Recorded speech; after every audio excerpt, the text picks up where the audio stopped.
Hello guys, welcome back my channel Boy on Lens. আজি মই এইটো ভিডিও অলপ ইম্পৰ্টেণ্ট ভিডিও হয় আৰু এইটো ভিডিওটো আপোনালোকক যথেষ্ট সহায় কৰিব। ভিডিওটো এইটো যে যদি আপোনাৰ ভোটাৰ আইডি খন বা ভোটাৰ আই কাৰ্ডখন যদি হেৰাইছে নাইবা ভোটাৰ আই কাৰ্ডখনৰ নাম ভুল হৈ আছে নাইবা যদি আপোনাৰ ভোটাৰ আই কাৰ্ডখন বেয়া হৈ গৈছে নাইবা তাতে ভোটাৰ আই কাৰ্ড হৈছে যদি হৈছে তেনেহলে এই ভিডিওটো আপোনাৰ কাৰণে কিয়নো আপোনাৰ যদি এড্ৰেছ চেঞ্জ হৈছে হেৰাইছে নাইবা কি নতুন ভোটাৰ আইডি এখনৰ দৰকাৰ নতুন ভোটাৰ আইডি এখন লাগে যাৰ কাৰণে আমি এপ্লাই কৰিব লাগে সো আগতে এটা ফৰ্ম আছিল ফৰ্ম 001 কিন্তু এতিয়া সেই ফৰ্মটো ডিলিট কৰি দিয়া হৈছে ইলেকশন কমিশনে সেই ফৰ্মটো ডিলিট কৰি দিছে তাৰ পৰিৱৰ্তে এটা নতুন ফৰ্ম দিছে য'ত আমি ভোটাৰ আইডিৰ কাৰণে এপ্লাই কৰিব পাৰো সো সেই ফৰ্মটো হল ফৰ্ম 8 য'ত আমি আগতে কাৰেকশন কৰিছিলো যিকোনো নাম চাম ভুল থাকিলে আমি তাতে কাৰেকশন কৰিছিলো কিন্তু এতিয়া সেই ভোটাৰ আইডি এপ্লাইটো সেই ফৰ্ম 8 ৰ দ্বাৰাই হ'ব সো আমি এইটো ভিডিওত আমি সেই ফৰ্ম 8 এৰে কেনেকৈ আমি ভোটাৰ আইডিৰ কাৰণে এপ্লাই কৰিম এইটো ভিডিওত আমি শিকিম সো ভিডিওটো শেষলৈকে চাব আৰু চেনেলটো সাবস্ক্ৰাইব কৰিব নাপাহৰিব এনেকুৱা ভিডিও আগলৈকে মই আপলোড দি থাকিম আৰু ভিডিওটো শ্বেয়াৰ কৰি দিব সো ভিডিওটো চাই থাকক আমি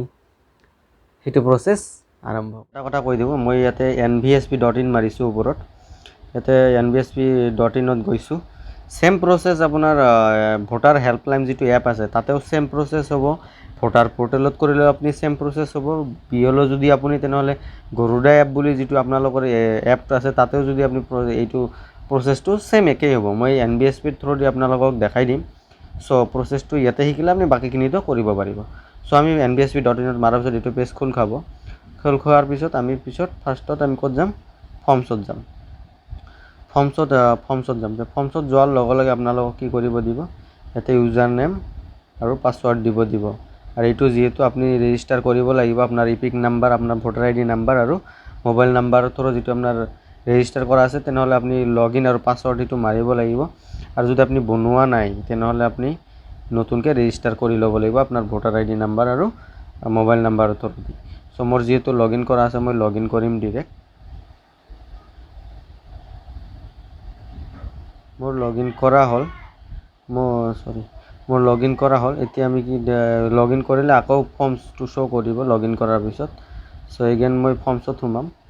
এবাৰ ফৰ্মছত সোমাৰ লগে লগে আপোনাৰ ফৰ্ম কেইটা শো কৰিব ইয়াতে চাওক এবাৰ ইয়াতে ফৰ্মখিনি শো কৰিছে এইখিনি ফৰ্ম শো কৰিছে সো আমি তলত স্লাইড কৰি যাম আমি ফৰ্মছত যাম এবাৰ ফৰ্ম 8 কাৰণ যেহেতু আগত আছিল ফৰ্ম 001 এতিয়া নাই এতিয়া আমি ফৰ্ম 8 ত যাম সো এতিয়া আমি ফৰ্ম 8 ত এন্ট্ৰি কৰিম ফৰ্ম 8 ত এন্ট্ৰি কৰাৰ পিছত ইয়াতে দুটা অপচন এটা আহিব এটা হল আপোনাৰ সেলফ আৰু এটা হল ফ্যামিলি যদি আপোনাৰ নিজৰ আছে তেনেহলে ডাইৰেক্ট নেক্সট মাৰি দিলে আপোনাৰ নিজৰ ভোটাৰ আইডিৰ কাৰণে এপ্লাই হ'ব আৰু যদি নাই আপোনাৰ ফ্যামিলিৰ কৰিব লাগে দেন ফ্যামিলিত ক্লিক কৰিব মই জাস্ট এক্সাম্পল এটা দিছো মই আইপি এটা মাৰিছো ডেমো হিচাপে মাৰি দি তাৰ পিছত নেক্সট মাৰক নেক্সট মাৰাৰ লগে লগে পেজ এখন খুল খাব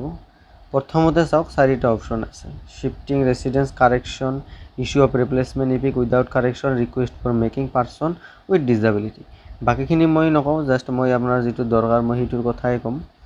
এটো এতিয়া আমাৰ ক্লিক কৰিব লাগিব আমাৰ 3 নম্বৰ পইণ্টত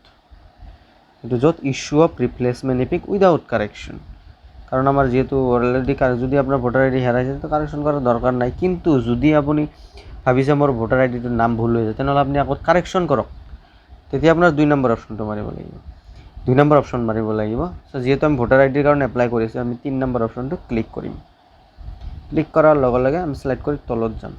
তলত যোৱাৰ পিছত এতে অপশন আহিব তিনিটা অপশন আহিব তাৰ আগতে এটা কথা এটা চাওক দিয়া আছে আধাৰ নম্বৰ যদি আপোনাৰ আধাৰ নম্বৰটো আছে তেনেহলে ইয়াতে দি দিব আৰু যদি নাই তেনেহলে ইয়াতে ক্লিক কৰিব I am not able to furnish Aadhaar number because I don't have Aadhaar number তাৰ পিছত মোবাইল নম্বৰ এটা দিব লাগিব মোবাইল নম্বৰ যদি আছে তেনেহলে ইয়াতে মোবাইল নম্বৰ এটা দি দিব আৰু মোবাইল নম্বৰটো দি দিয়াটো ভাল কাৰণ আপোনাৰ ভোটাৰ আইডিটো পোষ্ট অফিসৰ থ্ৰু দি আহিব সো আহিলে যাতে এইটো নাম্বাৰ যদি যাতে প্ৰিন্ট হয় দেন আপোনাৰ ফোন কৰি দিব আপোনাৰ ভোটাৰ আইডি আহিছে বুলি সদ্যহতে আপোনালোকে মোবাইল নম্বৰটো দিব ট্ৰাই কৰিব তাৰ পিছত আমি সিলেক্ট কৰি তলত যাম তলত যাওঁতে তিনটা অপশন আছে destroyed due to reason mutilated mutilated lost. কিন্তু এটা কথা এটা আছে, ইয়াতে যদি আপুনি